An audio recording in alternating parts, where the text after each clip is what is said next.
Cracker Killers managed to put up 116 and barely escape. No, what the fuck was that? Oh my god. All right, welcome to the Revolution Week 9 edition. Let's start off with the Week 9 scores. Up first is the South Hayward Alfredo Pollos, who put up a century up against his San Jose Party Foulers, who managed to put up 72. Top scorer for the Alfredo Pollos was Michael Thomas with 28. James White put up 23 for the San Jose Party Foulers. Up next, we have the C Plus LMAOs taking on the Reservoir Dogs, with the Reservoir Dogs beating the C Plus LMAOs 108-91. With James Conner being the highest scorer for the LMAOs for 23 points. As for the Reservoir Dogs, Tevin Coleman was their top scorer with 27 points. The Nightman absolutely tattooed 127 points all over the Flying Graysons, who put up 79. Top scorer for the Flying Graysons is Ben Roethlisberger with 25, while Jared Goff, in very high power offense, put up 30. The San Francisco Shabooms showed why he is the champ, putting the beating to the Sack King Trolls 149-65. The highest scorers for the champs was Kareem Hunt with 33 points. Ben Watson, the tight end for the Sack King Trolls, was their highest scorer with 13 points. In perhaps the closest match this week, the Cucamonga Cracker Killers put up 116 to the valiant effort of the Hayward Huff and Puffs, who put up 97. Travis Kelce put up 22 for the Huff and Puffs, while Alvin Kamara, just like he has every week, he put up 30. In the toilet bowl of the week, the toilet bowl game, we have the Alabama Crackheads taking on the 94th and Jacket Mobsters. With the Crackheads coming out on top 55-33 over the Mobsters. Jordan Howard being the top scorer for the Crackheads, putting up 17. And as usual, week in, week out, it's the workhorse for the Mobsters. With Todd Gurley the second, putting up 13 points for the Mobsters. For this week's best and worst, I'm going to start off with the best. I have wide receiver Michael Thomas from the New Orleans Saints, who had 12 receptions, 211 yards, and a touchdown.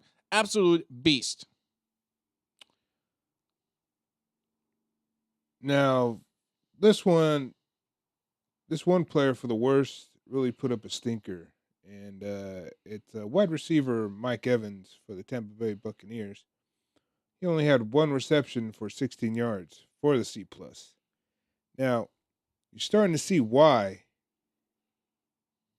he gave you that grade. C+. So,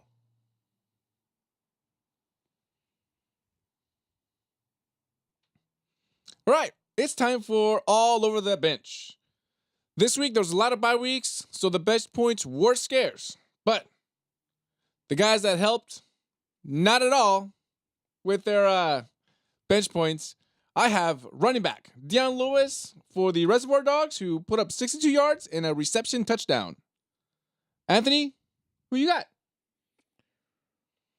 I got my my quarterback, Drew Brees, for the Nightmen, who had 346 yards throwing and 4 TDs with 0 interceptions and 0 fumbles. Putting up 32 points all over that bench, but, I mean, it didn't really matter. I still won. We should also mention that Reservoir Dogs also won. Yeah, he still won too. He's sneaking up on everybody. Better watch out. We open up the floor. We open up the mic to discussion. And we're going to start off with the supposedly toilet bowl of Thursday night of the game between the San Francisco 49ers and the Oakland fucking Raiders. Soon to be. Not. Probably San Diego Raiders. Anyway, whatever. Should you just be the fucking Raiders? Okay, so first, let me just open this whole thing with, I'm just going to show you my notes for this. And that's all it is, because this is all that happened. You can see San Francisco 34, Oakland 3. That is probably the only piece of statistics you can get from this. Both teams had 1 win. Now one team has 2.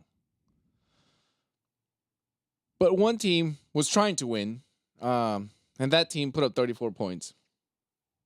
And Oakland, or John Gruden, he tricked us into thinking he was trying, because that very first drive, they were moving, and they moved enough to get slowed down to kick a 3. And I honestly believe that he might have planned to miss the 3. I think he was hoping for that. And against his inner wishes, the kicker decided to make that. So they put up 3 points. I was like, damn it. He put up 3 points, and it was followed by crickets. After that, there was no motivation anywhere on either side of the ball. Special teams, forget about it. I saw the game live, and so I didn't get any commentary. And just goes to show that even then, you can feel the vibe of the Raiders, where they were visibly slouching. They were visibly doing anything that would not be called hustling. Right. Nobody hustled anywhere. Oh yeah, nobody played. Nobody wanted to. I think the only player, the only person, the only human being on the Raiders side that wanted to win this game was probably Derek Carr, which is unfortunate because he's probably getting traded. Yeah. So that's just sort of what I saw out there. What did you see out there? I didn't really pay much attention to the game, honestly. I had it on. Believe me, I had it on. I was, in and out of the game. Oh, so were the Raiders. Don't worry. Yeah. They were Yeah, in I and could out tell. of this game. I could tell. Yeah, I mean, I don't know, man. You say you're not tanking, but it seems like you're tanking. You look mad, but we know you're not mad. We know you're going to trade Derek Carr, but we don't know when. Probably after this season. Who knows? Who cares? We want you out of Oakland. You're not doing this for Oakland. You're trading for number 1 picks. You're trying to build up a young team. So when you get to Las Vegas, you might have a winning product or you might not. Who gives a shit? I don't care. You're going to Las Vegas. Leave now. I don't care about these guys. I don't care about this damn team. Obviously, they're not trying. So, and they're really letting down the people of Oakland, which is a shame because we stuck with you guys through the bad years. You give us one good year and all of a sudden you're bouncing. You're saying deuces. Yeah. It's terrible. That's what it is. It's terrible. Let me give you more stats. Shocking that there's more. Oh, shit. Let me give you more stats and somewhat of a feel-good story. But of course, it's all coming from the San Francisco side. All of it. San Francisco had their 3rd string quarterback start this game, which sort of goes to show how much the Raiders were not trying. Nick Mullins, who has never taken an NFL snap in the regular season in his entire, career, was starting this game on Monday night, and he went out there against the Oakland Raiders, threw for 162 yards and 3 touchdowns. He took no sacks. He was slicing and dicing the Raider defense. Or rather, they let themselves get, cut up. Because it's just, he was doing what he wanted. He went to Southern Miss, so, it seemed like he did an homage to Brett Favre.